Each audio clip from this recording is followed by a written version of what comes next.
Here we are again, friends. Autumn is upon us. The Halloween season is just around the corner. As always, we here living history's mysteries will take full advantage of this time when our imaginations go a little wild. When all the things that frighten us come out.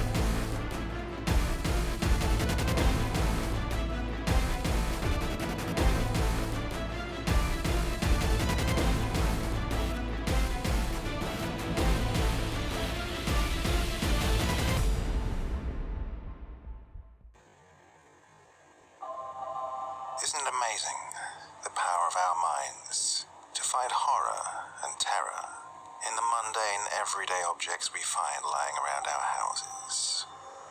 Recently we saw horror lurking in a space above the closet, but equally we can find it on strange shadows cast on window panes, or in the shapes of wood in the doors throughout our houses.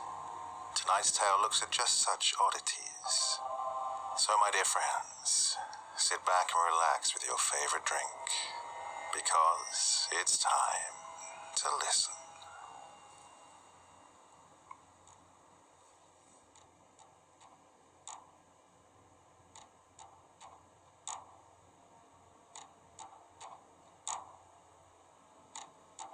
Horror in real life doesn't come suddenly. It's not a shock or a reactionary scream. Horror in real life is a slow realization that occurs over the course of years. It needs time to mold, decay, and spread. True horror is painful, often sad, and tragic. It's a slow deterioration, separating you from all forms of comfort and happiness.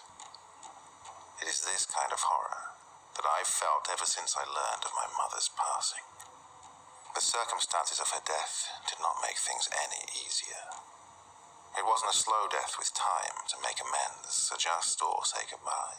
She hadn't been fighting a disease or infection for years. She wasn't old and nearing the end of her life. Her death came for her quickly and unexpectedly.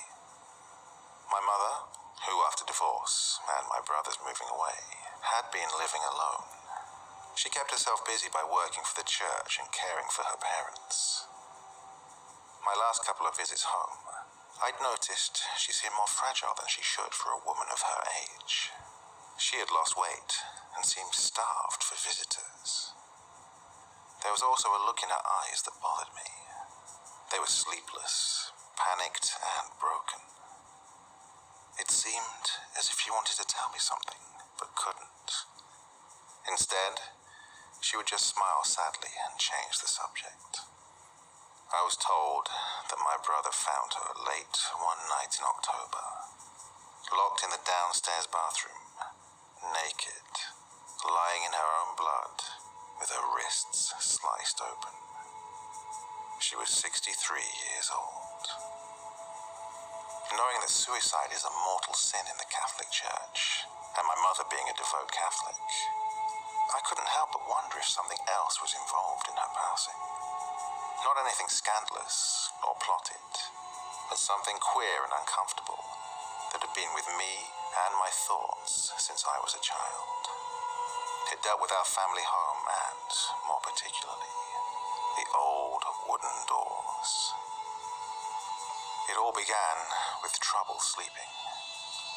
For as long as I can remember, I always had trouble falling asleep in my parents' house.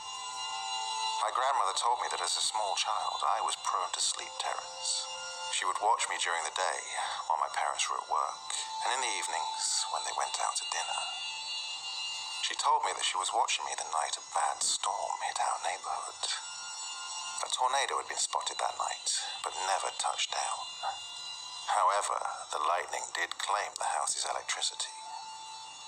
My grandmother raced to my bedroom, worried the window facing my crib would break under the violent wind. There was something else she was afraid of as well. When my grandmother picked me up from my crib, she said she felt something in the room. Something new, different, and dark. My grandmother, who came to America from Italy as a child, told my parents that she'd felt a strange presence that night and begged them to allow her to do a prayer to remove the Maloik, an old-world superstition. But my parents, who were religious, believed in angels and demons, not folklore. They didn't want to dabble in curses and superstition. As I got older, the sleep terrors continued as nightmares. It wasn't uncommon for me to wake up hours after going to bed, only to be too afraid to fall back asleep. Later, in high school, I dealt with my insomnia by not sleeping for days until I could fall asleep quickly. It wasn't until I went away for college that I was able to rest peacefully. I attribute my difficulty sleeping all of those years to the doors in my parents' house. They were big, plain wood doors, simple with no additional furnishing or decoration. They seemed ominous, nevertheless. I would spend hours looking at the patterns in the grain, finding shapes and images in them like one would do with clouds. The more I looked, the more I saw, until the images seemed so clear to me. Strange, famished figures, naked with one leg or half of a torso, rabid dogs, an old, bearded man. I saw faces too, wide-eyed, mouths open, sometimes made of knots in the wood, all suffering, as if the spirits of these things had somehow become trapped inside the wood. The bathroom door on the first floor was the worst. It was positioned next to the door leading to the basement, and the lock on the doorknob was finicky. It would sometimes get stuck or give way, locking or unlocking by itself. The bathroom door also had one of the strangest designs. In the center of the door, there was what looked like a woman in intense pain, as if she was in labor. Her face was contorted and blurred with vertical lines of grain, tearing its way out from what I could only imagine to be her stomach. In my childlike imagination was a wide-eyed creature. I would see the bathroom door in my dreams as well. I had terrible nightmares where I was floating and desperately trying to get away from the bathroom, but I was being pulled backwards by an invisible force, unable to escape. It would suck me into the darkness of the room. The door would slam shut and lock before I would have a chance to wake up, panicked and out of breath. The nightmares and the lack of sleep only made my already active imagination worse. The strange images in the door weighed on me. There was a door for every room in the house. I could not escape them. They were a constant presence, staring out at me from the wooden veneers. As a child, I began to see other things that found a way out of the trappings of the wooden frames. Not things I could look at directly, but rather things that appeared in my peripheral vision. The kinds of things that always begged to be questioned. Was someone there? Or was my imagination getting the best of me? Over time, I got better at being watchful and looking without shifting my gaze. One night when I was 6 years old, I went into my parents' bedroom feeling guilty that I wasn't yet asleep. I needed to be reassured and comforted because I'd scared myself badly. My mother gave me a hug and asked me what was wrong. I told her that I could see things out of the corners of my eyes. She asked me about their appearance, but I couldn't get a good look at them. As soon as I turned my head, they were gone. She asked me when the last time was that I'd seen one. I told her that there is one with us now, in the corner of the room. My mother looked over at what to her was an empty corner in her bedroom. She told me that maybe they were angels sent by God to watch and protect me. But they weren't. Something in the pit of my stomach would turn, and I would feel sick around them. They were motionless beings, staring blankly at me, only moving when I wasn't looking, slowly getting closer to me every time I looked away.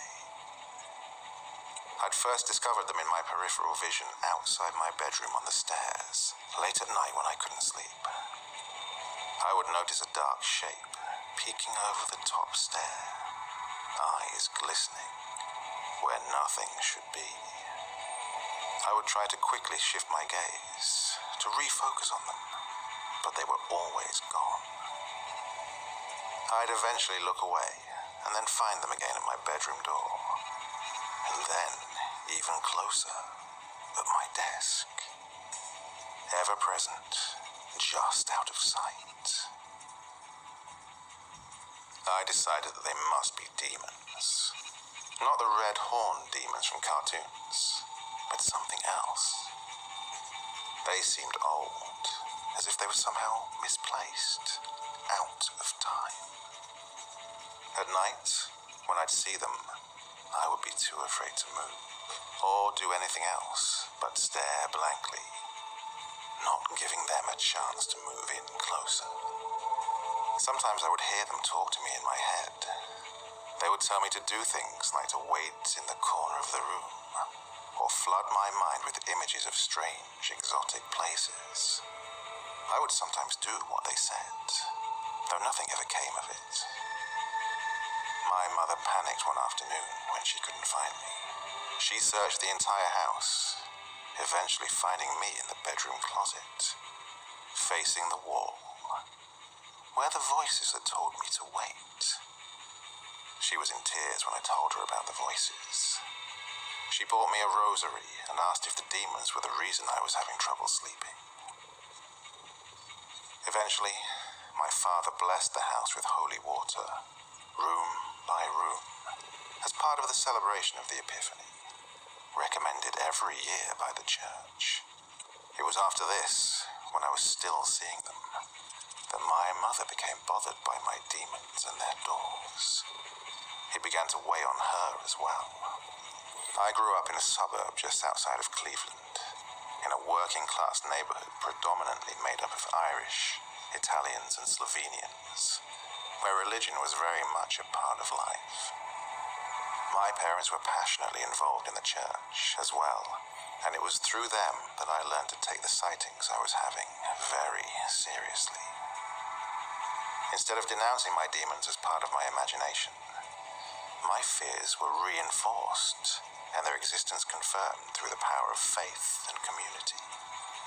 One night, we had a priest who was new to the parish over to our house to meet the family. After dinner, he asked me if there was anything I wanted to ask God for. I told him that there are demons in this house that hide in the doors, and I wanted them to go away. My parents shared a look of concern as my mother tried to explain.